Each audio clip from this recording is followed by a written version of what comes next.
Hello friends, live studies YouTube channel में आपका स्वागत है। इसके पहले हम लोग हड़प्पा सभ्यता पढ़ रहे थे। पिछले वीडियो में हड़प्पा सभ्यता पढ़े, जिससे मैंने बताया था कि हड़प्पा सभ्यता की जानकारी भारतीयों को कैसे हुई, क्योंकि 1921 से पहले हम लोग ये मानकर चलते थे कि वैदिक सभ्यता ही भारत की सबसे प्राचीन सभ्यता है। 1921 में दयाराम साहनी ने हड़प्पा नामक स्थल की और 1922 में राखालदास बनर्जी ने मोहनजोदड़ो नामक स्थल की खोज किया था, और तब जाकर के हमें इस सभ्यता के बारे में जानकारी मिला। फिर मैंने बताया था कि यह सभ्यता कहां से कहां तक फैली हुई थी, और फिर मैंने बताया था कि इसमें 6 स्थलों को नगर की संज्ञा दी गई है: हड़प्पा, मोहनजोदड़ो, कालीबंगा, लोथल, बनवाली और चंद्रपुर, जिसमें मैंने हड़प्पा के बारे में आप लोगों को पढ़ा चुका हूं। अब हम लोग आज पढ़ेंगे मोहनजोदड़ो से। मोहनजोदड़ो, पहले इसका नाम था मुवनजोदड़ो।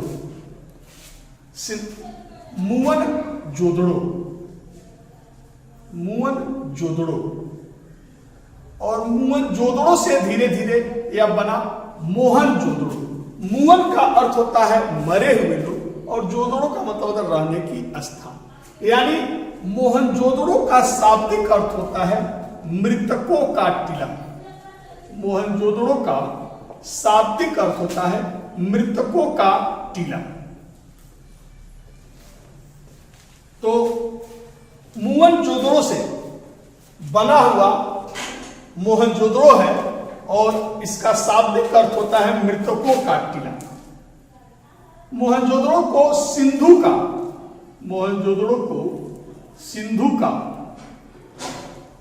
बाग भी कहा जाता है। सिंधु का बाग भी कहा जाता है। सिंधु का बाग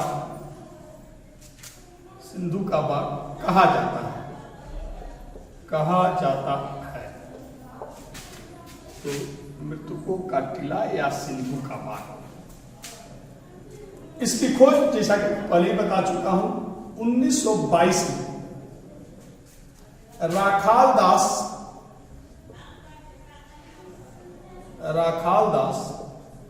बनर्जी ने इसकी खोज किया था।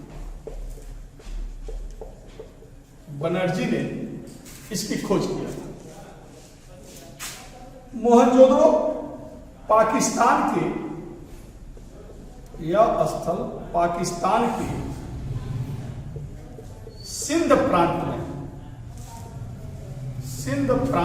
के लरकाना जिले में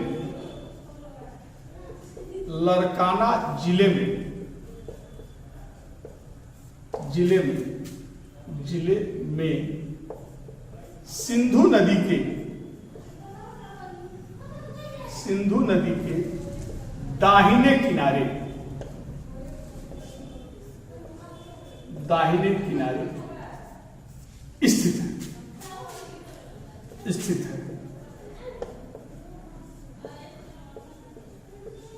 तो मोहनजोदड़ो जो है पाकिस्तान के सिंध प्रांत के लरकाना जिले में सिंधु नदी के दाहिने किनारे स्थित है। यह मोहनजोदड़ो जो है हड़प्पा सभ्यता का सबसे बड़ा स्थल है। यह हड़प्पा सभ्यता का,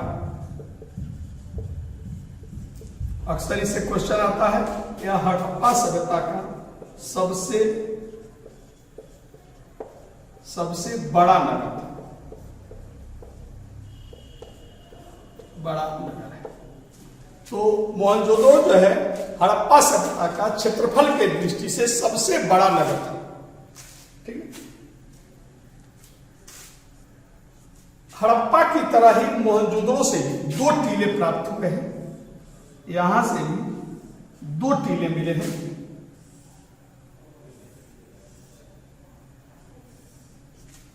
एक पश्चिम में मिला है, और पश्चिम में जो टीला मिला है इसको दुर्ग टीला कहा जाता है, और पूरब का जो टीला मिला है उसको नगर टीला कहा जाता है।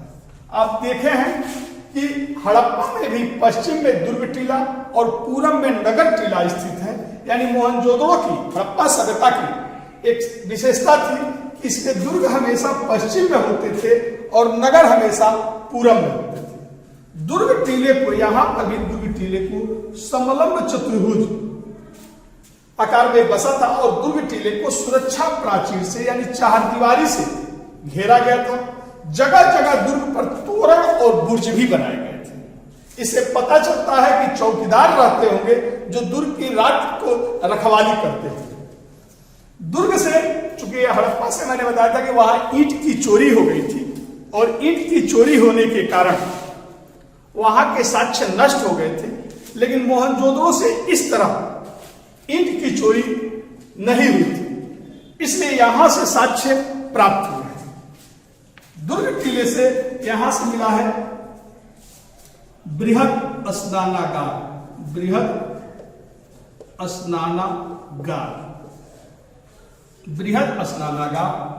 दूसरा अन्नागार, अन्नागार। तीसरा सभा भवन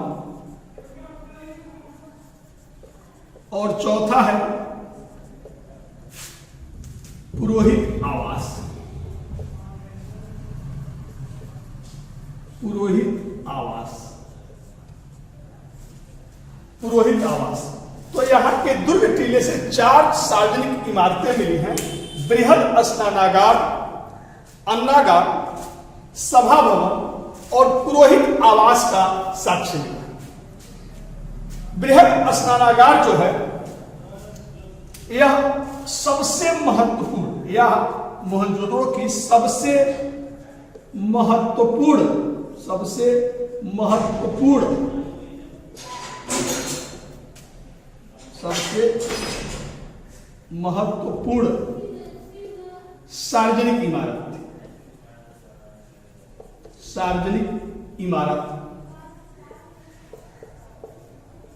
सबसे महत्वपूर्ण सार्वजनिक इमारत है। जॉन मार्शल ने, जॉन मार्शल ने, जॉन मार्शल ने इसको तत्कालीन विश्व का, तत्कालीन विश्व का,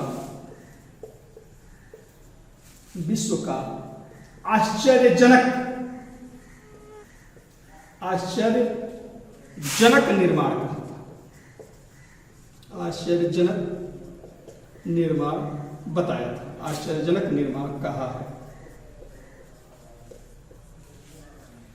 तो बृहद स्नानागार जो था इसको जॉन मार्शल, इन्हीं के निर्देशन में मोहनजोदड़ो की खुदाई हुई थी। राखालदास बनर्जी साहब ने इसकी खुदाई कराया था।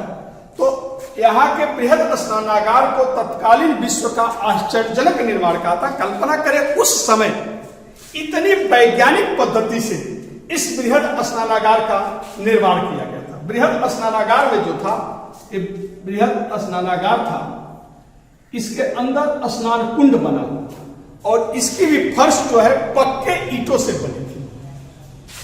इस स्नान कुंड में नीचे उतरने के लिए उत्तर और दक्षिण दिशा से सीढ़ियां बनी थी और इस सीढ़ियों के माध्यम से लोग स्नान कुंड में उतरते होंगे और स्नान करते होंगे। यहां पर एक कमरे में कुआं भी मिला।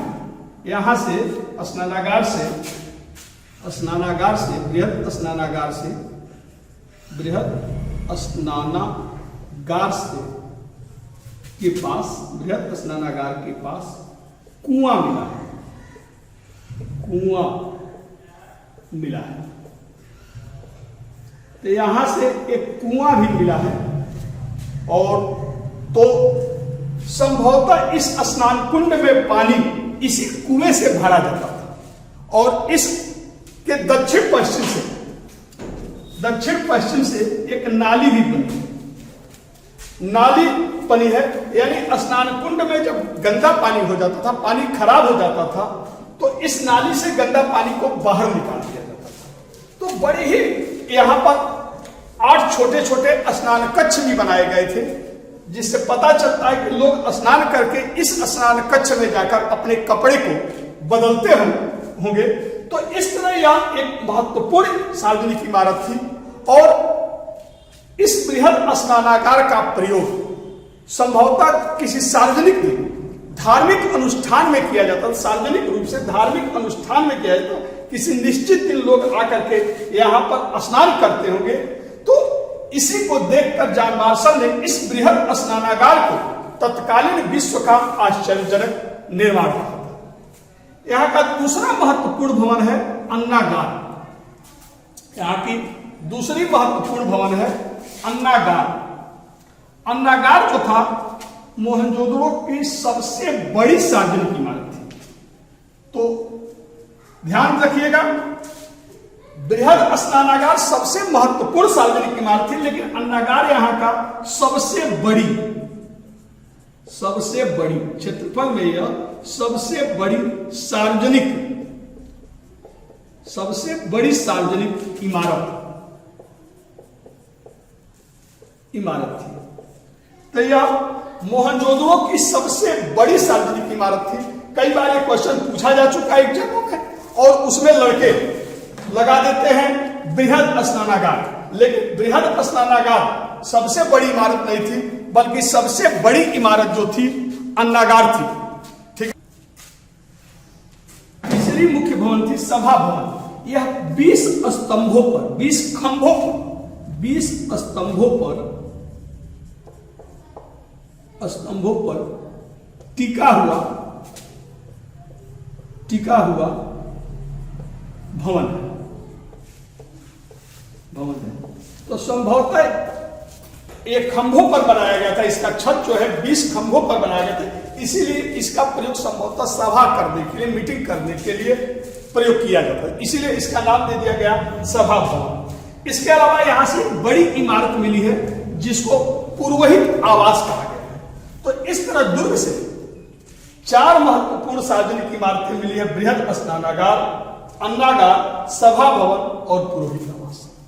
मोहनजोदड़ो का जो नगर टीला है, इस नगर टीले को यह बिना इसको दीवारी से घेरा नहीं गया है, और यह बेहद सुनियोजित योजना के तहत इसका निर्माण किया गया था। तो मोहनजोदड़ो के जो नगर थे, इसमें सड़कें एक दूसरे को समकोण पर, इस तरह एक दूसरे को समकोण पर काटती थी, जिसके कारण यह कई वर्गाकार खंडों में विभक्त हो गया था। इस सड़क के किनारे नालियां बनी थी, सड़क के किनारे नाली बना गया था और नालियों को पत्थर के पट्टिकाओं से ढका गया था। जगह जगह इसमें मेन होल भी बनाए गए थे। ठीक ना। यहां के जो मकान थे पक्के ईंटों के बने हुए थे, मकान जो थे पक्के ईंटों के बने हुए थे, और मकानों के जो मेन दरवाजे होते थे, मुख्य दरवाजा होता था, वह मुख्य सड़क के तरफ नहीं होता था, गली के तरफ होता था। तो और ये जो गली था, इस गली के किनारे किनारे भी नालियां बनी थी। तो मकानों का गंदा पानी गली के नाली में आता था, और गली के नाली का पानी मुख्य सड़क के नाली में आता था, और मुख्य सड़क से बाहर निकल जाता था। इस तरह नगर हमेशा साफ और स्वच्छ बना रहा होगा। यानी इससे पता चलता है कि मोहनजोदड़ो में नगर पालिका जैसा कोई संगठन रहा होगा जो मकानों का नक्शा पास करता था और तब मकानों का निर्माण किया जाता था। सफाई की उत्कृष्ट व्यवस्था देखने को मिलती है। तो बड़े आश्चर्य की बात है कि उस समय मोहनजोदड़ो इतनी उन्नत नगर व्यवस्था थी, यह आधुनिक शहरों को भी मात देता हुआ दिखाई पड़ता है। इसके अलावा मोहनजोदड़ो से कांस्य धातु की, बहुत इंपॉर्टेंट है, आप लोग जरूर इसको रख लीजिएगा। यहां से कांस्य धातु की बनी हुई नर्तकी की मूर्ति मिली है। नर्तकी की मूर्ति, यहां पर कांस्य धातु की बनी हुई नर्तकी की मूर्ति मिली है। यहां से 1.5 सेंटीमीटर की मूर्ति मिली है, जिसका निचला भाग, पैर का निचला हिस्सा टूट गया है। यह जो मूर्ति है नग्नावस्था में है। इसका एक हाथ कमर पर और दूसरा हाथ जंघे पर है। यह लटकन वाली माला बनी है और बाण जो है इसका पीछे गुथे हुए, और मूर्ति को देखने से ही लगता है कि यह मूर्ति नृत्य कर रही है। यानी नृत्य का स्वाभाविक मूर्ति बनाने में मोहनजोदड़ो का कलाकार पूरी तरह सफल रहा था। तो यहां से कांस्य धातु की बनी हुई विश्व प्रसिद्ध नर्तकी की मूर्ति प्राप्त हुई है। इसके अलावा मोहनजोदड़ो से पशुपति, यहां से पशुपति शिव का मोहर प्राप्त हुआ। पशुपति शिव का मोहर मिला, मोहर प्राप्त हुआ है। ये भी क्वेश्चन बनता है। तो यहां से मोहनजोदड़ो से पशुपति शिव का मोहर मिला है। मोहर में एक योगी है जो लकड़ी के तख्ते पर चौकी पर बैठा हुआ दिखाया गया है। वह ध्यान की अवस्था में है। उसकी ध्यान जो है, उसकी जो आंख है वह नाक के अगले हिस्से पर है। आंखें आधी बंद है, आधी खुली हुई है, और वह पलथी मारकर बैठा हुआ है, यानी योग की अवस्था में वह योगी बैठा है। इसके दाहिने तरफ बाघ और व्याघ्र और हाथी, जो मोहर है इसमें योगी के दाहिने तरफ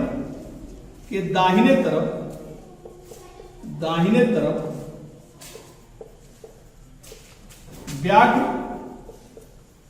और हाथी बना है। हाथी तथा बाईं तरफ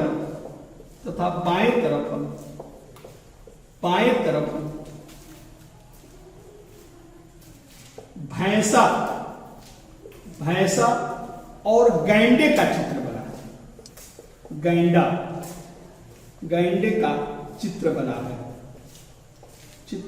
बना है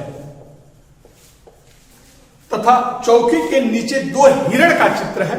तो जिसको जॉन मार्शल ने पशुपति शिव का मोहर मिला है। हालांकि इस मोहर के पास कहीं भी बैल का चित्र नहीं है, तो मोहनजोदड़ो से पशुपति शिव का भी मोहर मिला है। तीसरा स्थल है कालीबंगा।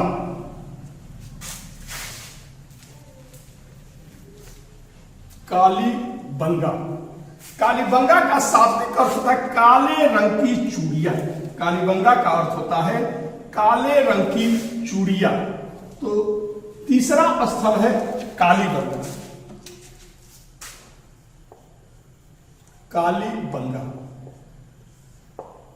जिसका शाब्दिक अर्थ होता है काले रंग की चूड़ियां।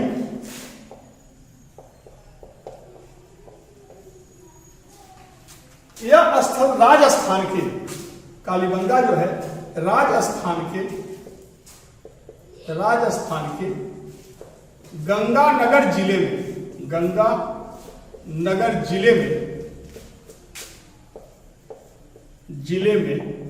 घग्घर नदी के किनारे, घग्घर नदी और सरस्वती नदी घग्घर नदी के किनारे स्थित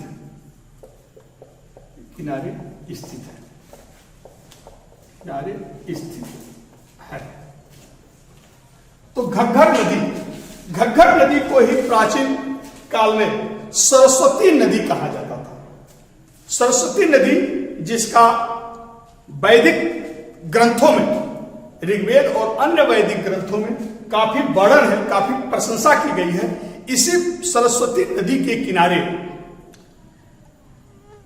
वैदिक ग्रंथों की रचना हुआ था, और उसी वैदिक जो सरस्वती नदी था, इस समय इसको घग्घर के नाम से पुकारा जाता है। तो यह प्राचीन सरस्वती यानी घग्घर नदी को ही प्राचीन सरस्वती नदी है। सरस्वती नदी, हालांकि यह नदी आज विलुप्त हो गई है, लेकिन अभी भी सैटेलाइट से इस नदी के बारे में पूरी जानकारी प्राप्त हो चुका है। तो वेदों में इसकी बड़ी तारीफ है। इसको नदीतवा यानी नदियों की मां कहा गया है और बड़ी तारीफ की गई है। तो यह नदी आज समाप्त हो गया है, लेकिन इसी की एक शाखा आज बहती है जिसको हम घग्घर के नाम से पुकारा जाता है। तो कालीबंगा जो है वह घग्घर नदी के किनारे स्थित है। इसकी खोज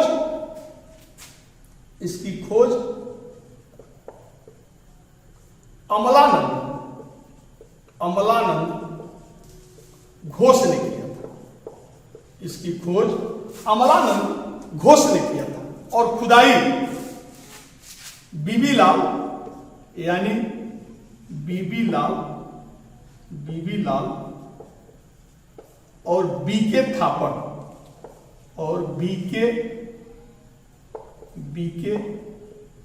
ने किया था। थापड़ ने किया। तो खोज जो है अमलानंद घोष ने किया है और खुदाई जो है बीबी लाल यानी ब्रिजवासी लाल और बीके थापर यानी बालकृष्ण थापर ने किया था। यहां के दुर्ग टीला और नगर, जिस तरह हड़प्पा और मोहनजोदड़ो से दुर्ग टीला, पश्चिम में दुर्ग टीला, पूरब में नगर टीला मिला है, यहां से भी दुर्ग टीला और नगर टीला प्राप्त हुआ, लेकिन दोनों को एक ही सुरक्षा प्राचीर से घेरा गया। यहां के दुर्ग टीला और नगर टीला दोनों को एक ही सुरक्षा प्राचीर से घेरा गया है। यहां से जूते हुए खेत का बहुत इंपॉर्टेंट साक्ष्य है, अक्सर पूछा जाता है। यहां से जूते हुए खेत का साक्ष्य मिला है। तो हड़प्पा सभ्यता के बारे में माना जाता था कि यहां के लोग हल बैलों के प्रयोग से परिचित नहीं थे और खुदाई खेतों की को संभवतः फावड़े के माध्यम से खेती किया जाता था, लेकिन कालीबंगा से जूते हुए खेत का साक्ष्य मिला और इसमें एक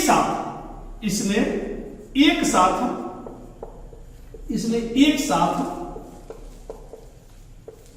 सरसों और चना बोया गया था। सरसों और चना बोया गया था, यानी मिश्रित खेती चना बोया गया था। यानी कि ये लोग मिश्रित खेती से भी परिचित थे।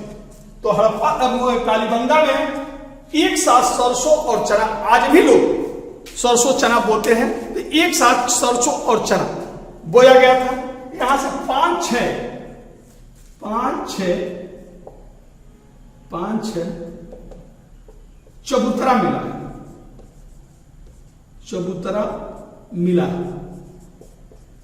मिला है जिसमें अग्निकुंड या अग्निवेदिका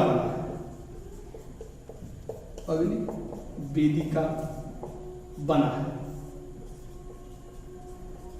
इससे पता चलता है कि तो यज्ञों के माध्यम से भी देवताओं की उपासना करते थे। यहाँ के जो मकान है कच्चे ईंटों से बना है। यहाँ के जो मकान है, हड़प्पा और मोहनजोदड़ो के मकान पक्के ईंटों से बनाए गए थे, जबकि कालीबंगा के जो मकान है वह कच्चे ईंटों से बनाए गए थे। यहाँ का जो नगर टीला है, ये जो नगर टीला है, इस नगर टीला से एक अलंकृत ईंट भी मिला है, यानी एक ईंट ऐसा मिला है जिस पर वृत्ताकार डिजाइन बना गया है। तो यहां से, ये भी बहुत इंपॉर्टेंट फैक्ट है, अक्सर पूछा जाता है, यहां से अलंकृत ईंट, कालीबंगा से अलंकृत ईंट भी प्राप्त हुआ है, ईंट भी मिला है। यहां से अलंकृत ईंट भी मिला है। ओके, अब चौथा स्थल है लोथल।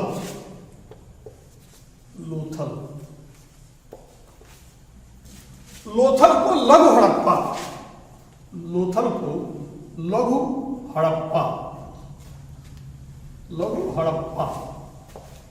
या लघु मोहनजोदड़ो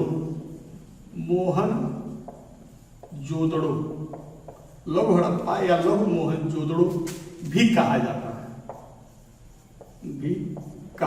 है। तो लोथल को लघु हड़प्पा या लघु मोहनजोदड़ो के नाम से भी पुकारा जाता है। इस स्थल की खोज SR राव ने किया था। SR राव ने किया था। तो लोथल की जो खोज है SR राव ने किया था। यह स्थल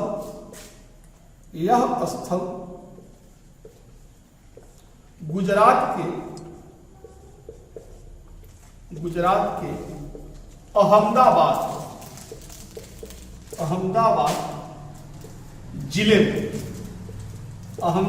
जिले में भोगवा नदी के किनारे भोगवा नदी के किनारे स्थित है। तो यह गुजरात के अहमदाबाद जिले में भोगवा नदी के किनारे स्थित है।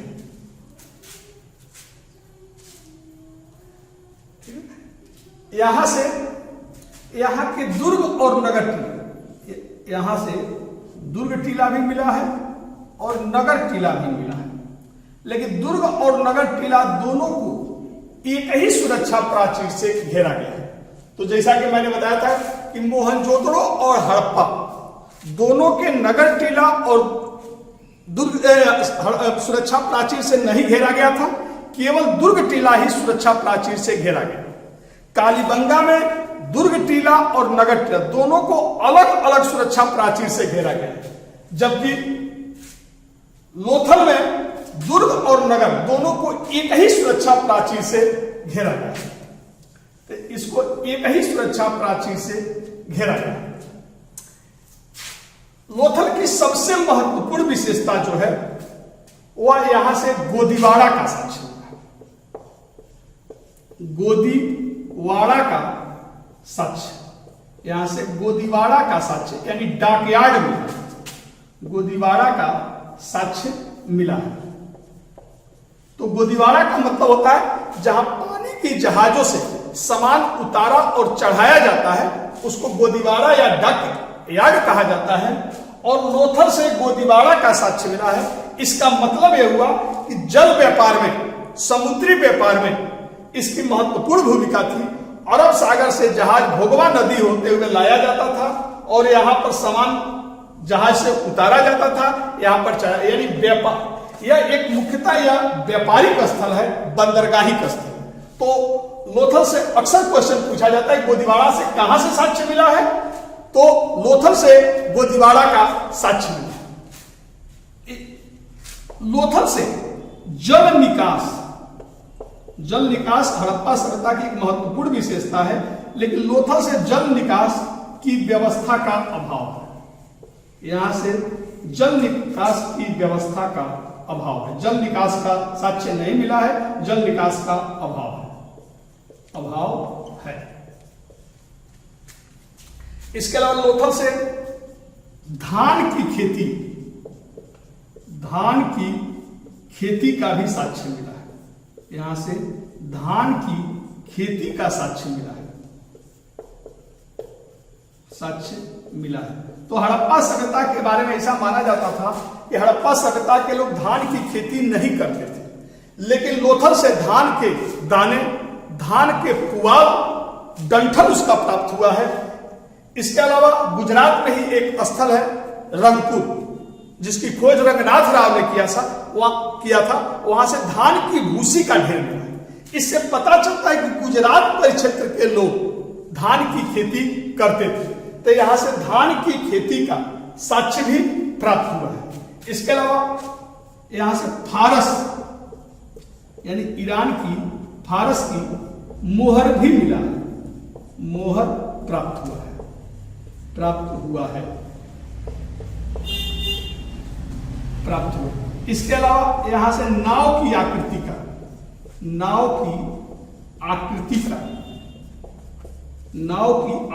का खिलौना मिला है। बहुत इंपॉर्टेंट फैक्ट्स है। तो आप देख रहे हैं कि यहां से गोदीवाड़ा मिला है, जहां से पानी के जहाजों से सामान उतारा और चढ़ाया जाता था। इसके अलावा फारस की मोहरें मिली है, नाव की आकृति का खिलौना मिला। ये तीनों साक्ष्य इस बात का सबूत है कि यह स्थल व्यापार के रूप में प्रयोग किया जाता था और फारस के साथ, सुमेरियन सभ्यता के साथ इनका व्यापारिक रिश्ता बना हुआ था, इनके साथ व्यापार इनका होता था। यहां से मोहर, मनका निर्माण का, यहां से मनका निर्माण का कारखाना, फैक्ट्री, कारखाना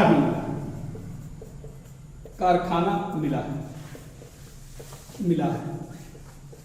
तो मनका निर्माण का कारखाना मिला है, यानी गुड़ियों की माला का निर्माण होता था। पत्थर को गोल गोल बनाया जाता था, उसमें छेद कर दिया जाता था और धागे से माला बनाया, तो धागे में मनका जो पिरोया जाता था, और यहां से मनका निर्माण का कारखाना प्राप्त हुआ है। अब है पांचवा स्थल। पांचवा स्थल है आपका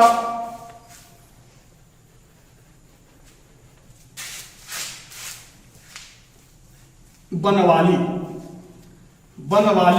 तो पांचवा स्थल आपका बनवाली है। बनवाली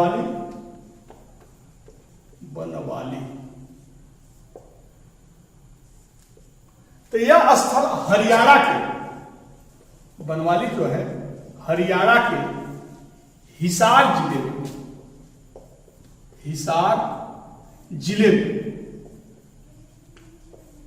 जिले में सरस्वती नदी के किनारे, सरस्वती नदी जिसको घग्घर भी इस तरह कहा जा रहा है, तो सरस्वती नदी के किनारे यह स्थल हरियाणा के हिसार जिले, सरस्वती नदी के किनारे स्थित है।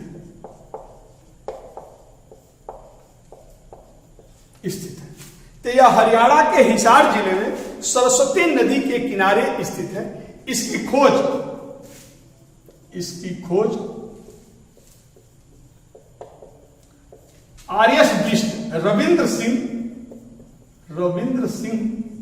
बिष्ट ने किया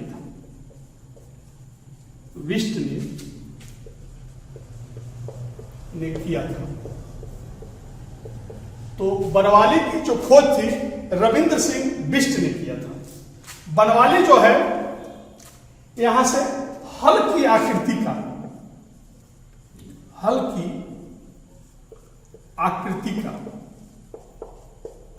का खिलौना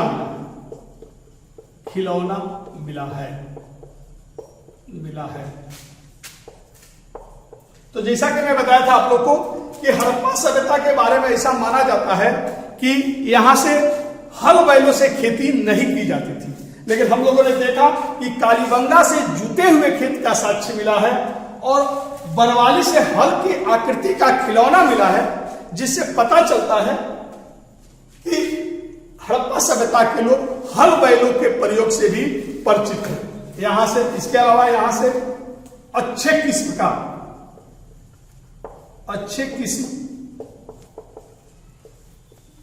के बाजरा का साक्ष्य भी मिला है। यानी हड़प्पा के लोग बाजरे की भी बाजरा की खेती करते थे, यहां से बाजरा का साक्ष्य भी मिला है। तो बनवाली से बाजरा की खेती साक्ष्य मिला है, खेती का साक्ष्य मिला है। इसके अलावा बैलगाड़ी के पहिए का निशान मिला है, पहिए का निशान भी प्राप्त हुआ है। तो यहां से बैलगाड़ी के पहिए का निशान मिला है। ध्यान दें, लोथल से मैंने बताया कि नाव की खिलौना मिला है, गोदीबाड़ा मिला है, यानी समुद्री व्यापार होता था, नावों से व्यापार होता था। लेकिन बनवाली से बैलगाड़ी के पहियों का निशान मिला है। इसका मतलब इस सामानों की जो ढुलाई होती थी वह बैलगाड़ियों से भी यहाँ के लोग करते थे। और सबसे बड़ी चीज है कि यहां से बैलगाड़ी के जो दोनों पहियों का निशान मिला है, उन दोनों पहियों के बीच की दूरी उतनी ही है जितना आधुनिक बैलगाड़ी के पहिए की बीच की दूरी होती है। इसके अलावा यहां से मातृ देवी की मृण मूर्ति भी मिला है, मृण मूर्ति मिला है, यानी मिट्टी की मूर्ति प्राप्त हुआ है। तो यहां से मातृ देवी की, ध्यान रहे कि पाकिस्तान, जो वर्तमान पाकिस्तान है, इस पाकिस्तानी परिक्षेत्र में जितने स्थल मिले हैं वहां से मातृ देवी की मृण मूर्तियां मिली हैं, और भारत में जो स्थल मिले हैं वहां से अग्निकुंड और अग्निवेदिका का साक्ष्य मिला है। बनवाली एकमात्र अपवाद है, बनवाली भारत में स्थित है, लेकिन यहां से मातृ देवी की मृण मूर्ति भी प्राप्त हुआ है। अगला स्थल है, छठवां स्थल है चनहुदड़ो। तो चनहुदड़ो, तो जहां भी चनहुदड़ो, ये सिंधी नाम है, जहां भी समझिए दड़ो मिल जाए वो समझ लीजिए कि पाकिस्तान के सिंध प्रांत में स्थित है। जैसे मोहनजोदड़ो, चनहुदड़ो, जुड़ी रोदड़ो, तो जहां भी दड़ो मिले ये समझ लीजिए पाकिस्तान के सिंध प्रांत में स्थित है। तो छठा स्थल है चनहुदड़ो। चनहुदड़ो यानी यह स्थल पाकिस्तान के सिंध प्रांत में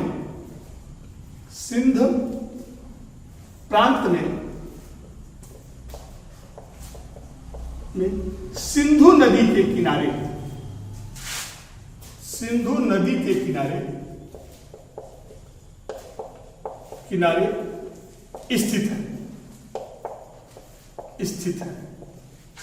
इसकी खोज NG यानी नन गोपाल NG मजूमदार ने किया था। NG मजूमदार ने किया था। तो चनहुदड़ो जो है यह पाकिस्तान के सिंध प्रांत में है और इसकी खोज नन गोपाल मजूमदार ने किया था। चनहुदड़ो जो स्थल है, यहां के जो महत्वपूर्ण साक्ष्य है कि यहां से मन के निर्माण का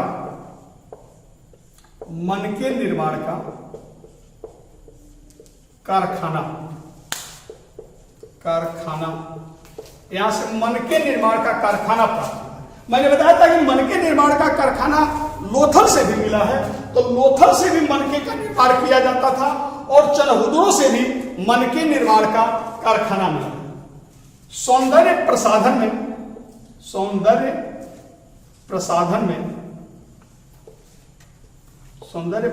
में लिपस्टिक,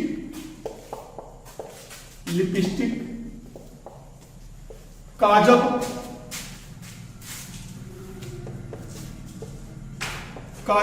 का भी साक्ष्य मिला है।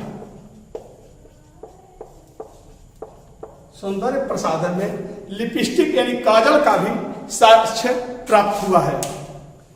तो यहां से आज भी महिलाएं लिपस्टिक काजल का प्रयोग करती हैं, तो यहां पर लिपस्टिक और काजल का भी साक्ष्य मिला है। यहां से हड्डियों से भी, जानवरों की हड्डियों से भी सामानों का, कलाकृतियों का यानी सामानों का निर्माण होता था। इससे पता चलता है कि चनहुदड़ो के लोग एक कुशल कलाकार होते थे। ठीक है, यहां से पाइप नुमा, ये अकेला चनहुदड़ो से हड़प्पा सभ्यता का स्थल है जहां से पाइप नुमा नाली का साक्ष्य प्राप्त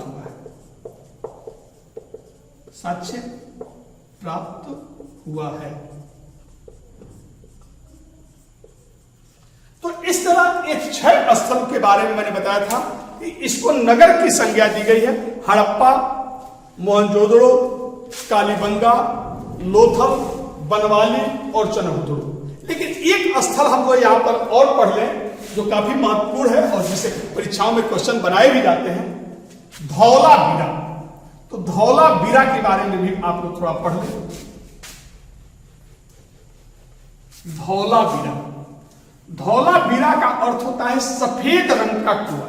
चूंकि इस स्थल के पास एक कुआं बना हुआ था, इसीलिए इसका नाम पड़ गया धौलावीरा। धौलावीरा। तो धौलावीरा जो है यह स्थल गुजरात के कच्छ जिले में, गुजरात के कच्छ जिले में भचाऊ तालुका परगना, भचाऊ तालुका के पास मनसर और मनहर नदी के बीच में स्थित है।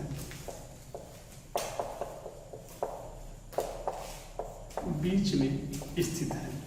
तो एक तरफ मनसर नदी बहती है और दूसरी तरफ मनहर नदी बहती है, और उसी के बीच में धौलावीरा जो स्थल है स्थित है। इसकी खोज जेपी जोशी, जगपति जोशी ने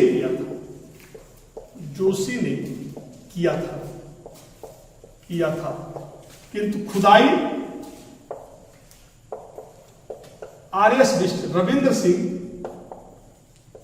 सिंह बिष्ट ने कराया था। रविंद्र सिंह बिष्ट ने कराया, बिष्ट ने कराया।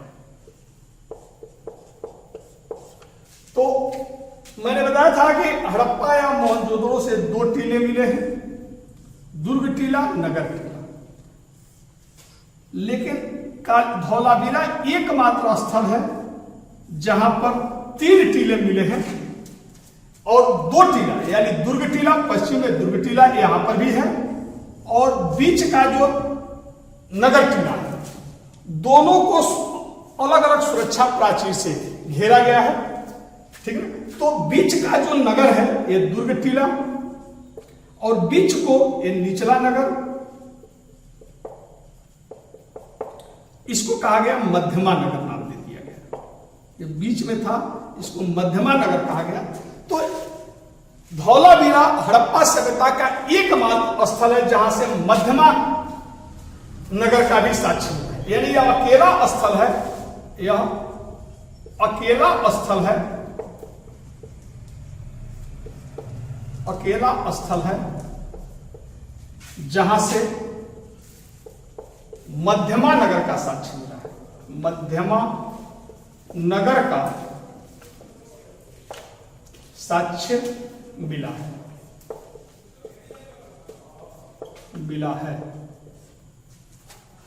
ठीक है। और रविंद्र सिंह बिष्ट जिन्होंने इसकी खुदाई किया था, इन्होंने कहा था कि यह सैंधव सभ्यता का, हड़प्पा सभ्यता का सबसे सुव्यवस्थित नगर है। यहां से हड़प्पा सभ्यता, धौलावीरा से एक स्टेडियम, यहां से स्टेडियम यानी प्लेग्राउंड, स्टेडियम यानी खेल का मैदान, यहां से खेल का मैदान भी मिला है।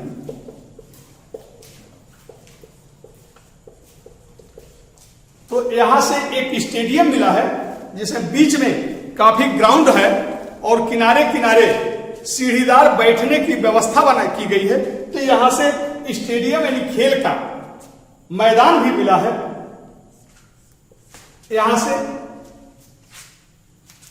तालाब, यहां से तालाब भी प्राप्त हुआ है, तालाब भी मिला है।